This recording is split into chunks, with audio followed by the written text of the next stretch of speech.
So thank you very much for inviting me here. It's a real pleasure to be here. I feel slightly qualified because I have tinnitus.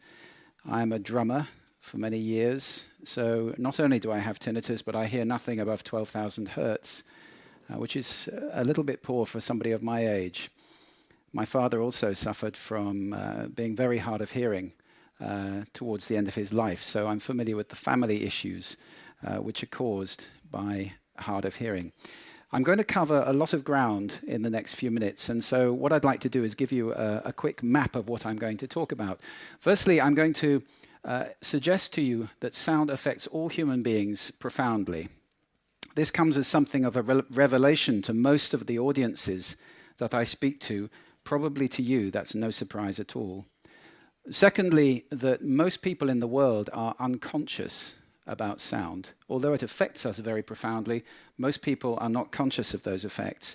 And as a result of that, the world has become noisier and noisier because of this unconsciousness. The cost of that noise is enormous, absolutely enormous, and I'm going to speak a little bit about that. So the antidote to that is that we need to start listening. Again, something which you are going to be far better at than most. In fact, most groups who consider themselves disadvantaged by a handicap would see themselves as behind other people. You are ahead. You are the leaders. You are sensitive to sound in a way that most people are not. And I really am excited to be here because the HRF campaign to talk about the sound environment is a way in which you are leading the way and championing a cause on behalf of everybody else who hears perfectly well and is being affected by all the things you feel and they don't notice. So it's fantastic to be here. I'm going to start then by talking about the ways in which sound affects human beings. There are 4 ways sound affects us all. No, you can leave that up. Don't turn it down, please. That was fairly gentle, actually, because I know you're sensitive to sound. I didn't want to upset anybody too much. That's a little shot of cortisol.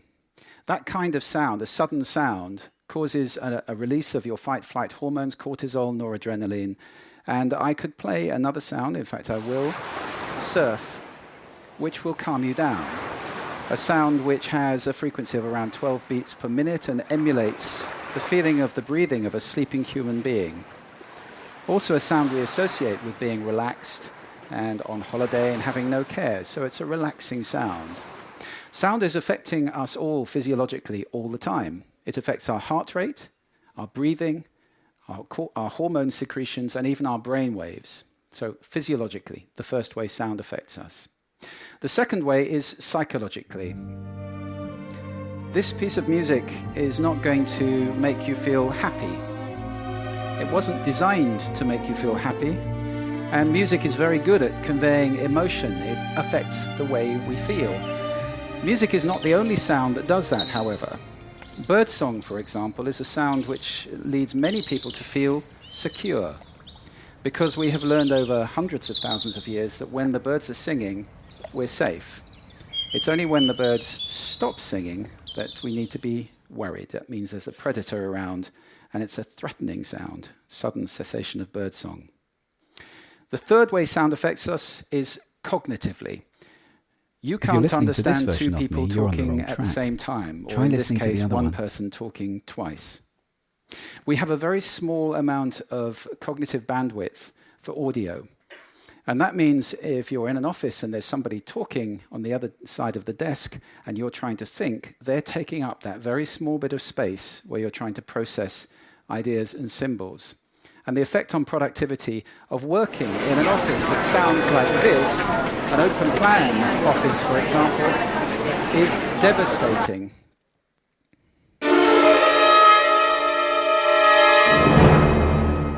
Two-thirds of the productivity of somebody who's trying to manipulate symbols in their brain that way is lost in that kind of noise. Open plan offices are great for certain things, but if we're going to have open plan, we also need to have quiet working space. We need to start to design according to what people are trying to do and not get carried away with one particular benefit. I know now there are moves towards, for example, open plan schools, This has got major implications, and we need to be very, very careful about implementing that kind of design without thinking of the sound effects and the ways that that's going to change people's ability to listen and concentrate. The final way sound affects us is behaviorally. At the most simple, we tend to move away from unpleasant sound. So if I were to play this for more than a few seconds, many of you would start to feel uncomfortable. If I left it on for 10 minutes, you'd probably be leaving the room. For people who can't get away from noise like that, it creates enormous health problems, and I'm going to talk about those a little bit more in a moment.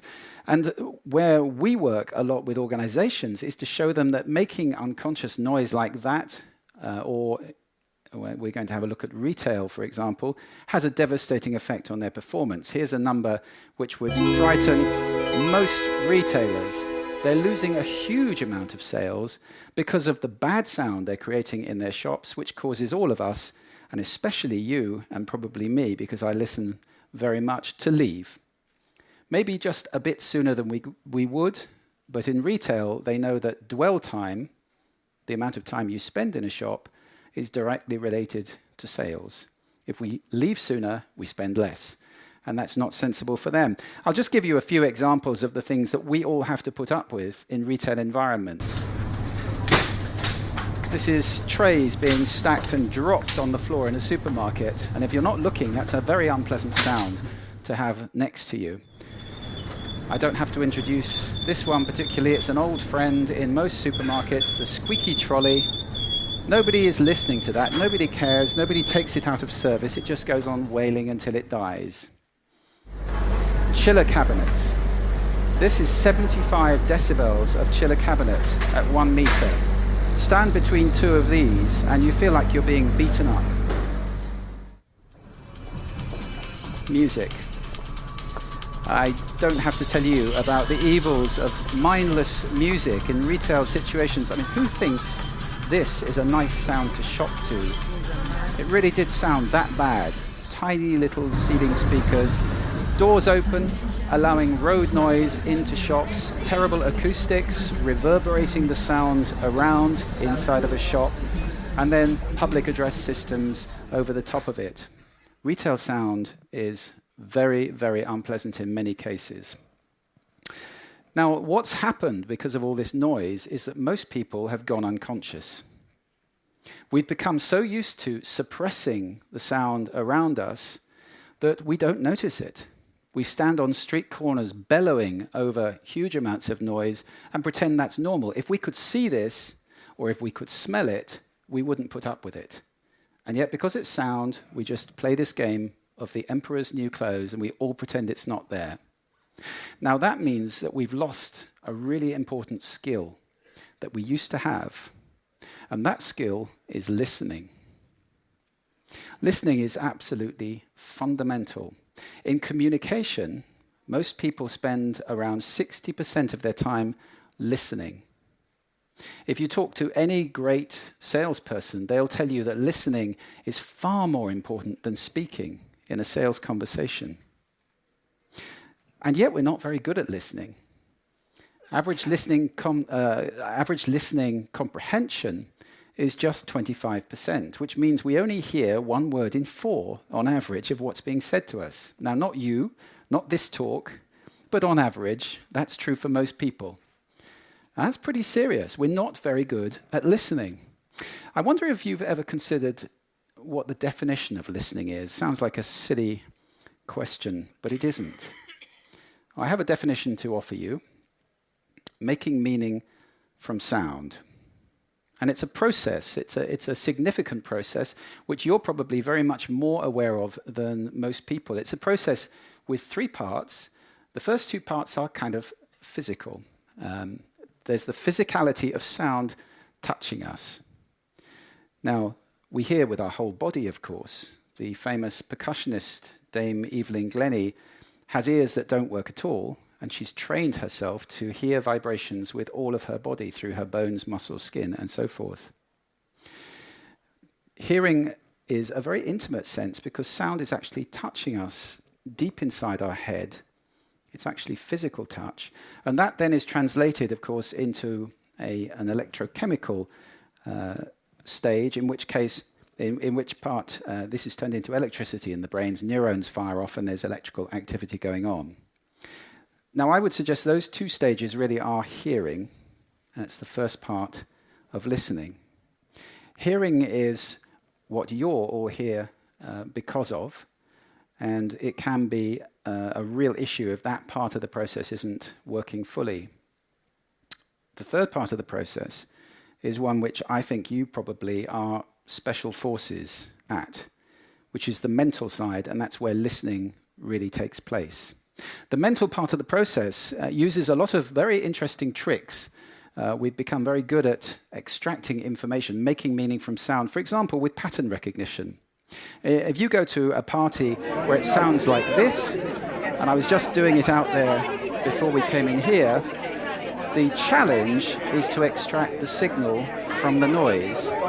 And we do that by recognizing patterns. For example, if I said your name in that noise, you'd hear it immediately. Now, pattern recognition becomes more difficult as we get older. I don't like going to parties like that anymore. I find it harder and harder. It's a phenomenon you're probably all aware of called the cocktail party effect. It's hard to extract signal from noise as you get older. Secondly, we have differencing. If I put this sound on, you may be able to hear that it's pink noise. If I left that on for 5 minutes or so, you would cease to hear it, literally. Because once our brains habituate to a constant sound, we discard it. We say, I don't need to listen to that anymore. I know what that's doing. I'm not going to pay attention. And we actually physically cease to hear it. That's differencing. And then we have the filters. Now, listening has got a huge range of filters in play. And most people are not conscious of the fact that they are listening through filters. Let me just list the filters to you. The culture that we come from. For example, I love the Finns. The Finns have a great relationship with silence, as you probably know.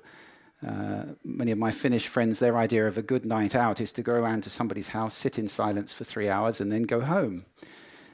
They're a very taciturn people. Culture has a big effect on the way we listen to the world, on that filter. So does language. Some of the sub-Saharan languages, for example, indicate time, past, present, and future, not with words, but with inflection. So language can be a filter too. And then your values and your beliefs and your attitudes all shape whether you hear something, whether you actually take it in and listen to it or not, whether it's filtered out and you just don't receive it.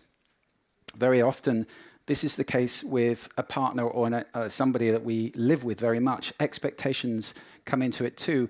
And we develop a listening for that person where we simply don't hear the bits that don't conform to our listening. And we hear the bits that do, which are evidence that they're still like that, and we fix them. When I met my wife, I made a promise to her, which is, my promise is that I will listen to her every day as if for the first time. Now, I don't always succeed in that, but it's a great mission. It's a great intention. And intention is the last of the filters there. Our intention going into a situation changes what we hear, what we take in. So the filters are very important, and what's most important about the filters is to be conscious of them. Because by being conscious of them, we can play with them and understand that we're not necessarily hearing everything.